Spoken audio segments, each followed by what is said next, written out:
no one has my DNA. So why the hell am I comparing myself to anybody else, right? I'm me and I can be the best me. No one else can be me. And what I bring is my beauty and my uniqueness. And no one can take that away from you. So focus on that. Focus on what makes you you.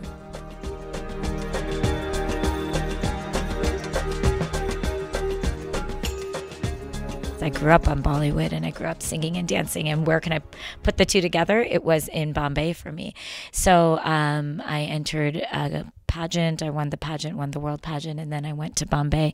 I was really lucky to have worked with a slew of incredible people in Bombay. I've done over, I don't know, like 50 ads with some top stars, and then films, short films, theater, and then I fell into daily television on Indian TV. So I was a soap opera actress for about 2 years in India.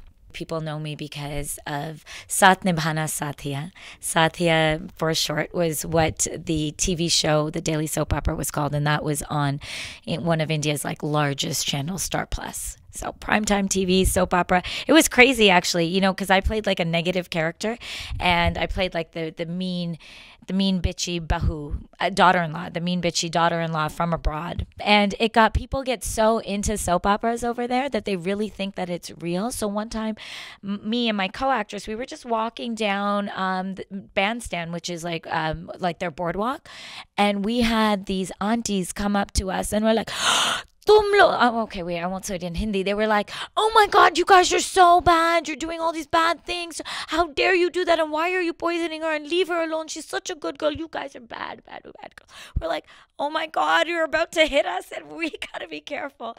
But, you know, the way I took it at that point, I'm like, at least people are resonating with my character enough, so maybe I'm doing a decent job that they actually think I'm evil. So that was always fun. Yeah. We broadcast 365 days a year. Like the show that I was on, it was the #1 show on one of the #1 channels, 365 days. So I was shooting like 23, 24, 27 days sometimes. And the turnaround time is ridiculous. Like you shoot sometimes, like if there was like like an emergency, they had to shoot something, send it off, and it would be in the night's telecast. Like it would be like that crazy. And then they would like do a 7 a.m. shift just so that they could get that sent off for broadcast. So it's crazy. Like typically what we shoot will broadcast 2 days later, typically. So that's it. And you're shooting all the time. It's crazy. It was an experience that has made me a better person, for sure. It was nothing like I had ever imagined. I thought I was Indian, but really when you go there, you realize I'm Canadian. I don't know how this world operates at all. So it was a lot of cultural adaptation for me and cultural learning. Of course, there was a language because India is the largest English-speaking country in the world. Like it has the most number of English speakers, but still they speak Hindi quite a bit as well. And so, and if you want to be on television or in film, you need to speak the language that they present in.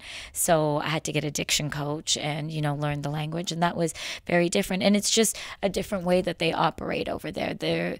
It's crazy, but they understand they're crazy, right? So we can't, from our world in here in Canada, or first world, we can't really necessarily project what our expectations on them. And I think that that's the biggest folly people make when they expect them to work quite like the way we work over here, like on time with the schedule, you know, and good lead times and stuff. Over there, it doesn't work like that, but you just have to learn to adjust to their craziness. Don't expect schedules. I would find out call times would be like something that you'd find out maybe like the day before or whatever. But I think that's sort of normal. But even over here, when I've been doing films, call times come the night before. But I think what you really have to get used to is just there's so many different people on set all the time and what their functions are. You also have to get used to the way people operate. Like it's just a different culture. And for example, over here, everyone is on sort of the same level. Your hair and makeup, your spot boys, your everybody, right? And we treat everyone the same. And that's how I went in and I treated everybody. And then I realized, and I don't know if I should say this, but it is something that you do realize. I realized that I couldn't treat, they respond over there to hierarchy, and if I was too nice to people, they would never come and do my touch up, and they just like sit over there and be on their phone or whatever, and I'm like, well, it's my close, like I need a touch up, right? But it wasn't until like I had to sort of exert authority on them, and you know, get a little mad, which was so not who I am, that's when they actually were like, oh, okay, cool, we'll be there for you and we'll do your stuff. So that was like a crazy learning for me. Also, you have to do the work yourself, go out to a number of auditions, and eventually you'll figure out which are the auditions that are legitimate and which aren't, but you'll get in front of people. And I think that's the most that you can do. Just keep going to as many auditions and stuff as possible, and eventually you should like find your way, because there's no one to show you the way over there. You just have to figure it out yourself. Sometimes people get too focused on the art and just creating, and you have to balance creation with actual business. And I've seen a lot of artists just fall down and just like, you know, they're strumming their guitar all day long and they're just creating this amazing music, but they don't know how to go out and get out there and sell themselves, because at the end of the day, you have to eat, right? So you have to figure out what you need to do. And if you don't have another job, then you have to focus on that business part of it. And that's why I think, you know, programs like these are also very helpful for artists to get into that and to get out there. But you really have to attack your art like a job. So whether it's making lists of, if you're a singer and you need to, you know, get out and sing at different events, like make a list of event companies and just like tackle them one by one by one by one. And so have that balance between creation and then actual business. One thing people don't talk about is finance. Make sure you have some good savings that you can live off of, because when you go there, there's so much competition. There are so many people. Everyone and their mother wants to be in Bollywood in India. So, and you have people from all over the world, from Brazil, from Russia, from Canada, UK, everywhere come to India. So you might not get work right away, and you have to be prepared for that. So I think financially, make sure you're sound. Next, it is about the people that you interact with. It really is. So there's a lot of people that won't lead you down the right path, so watch out for that.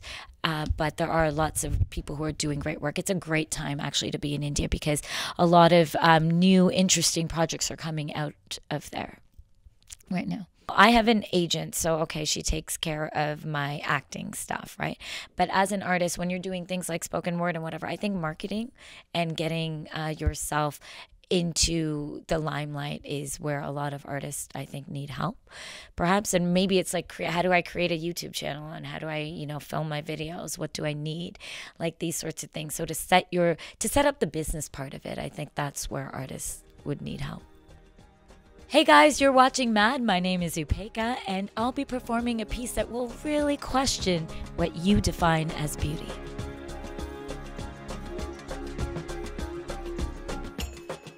For more videos like this and a whole lot more, make sure you hit subscribe.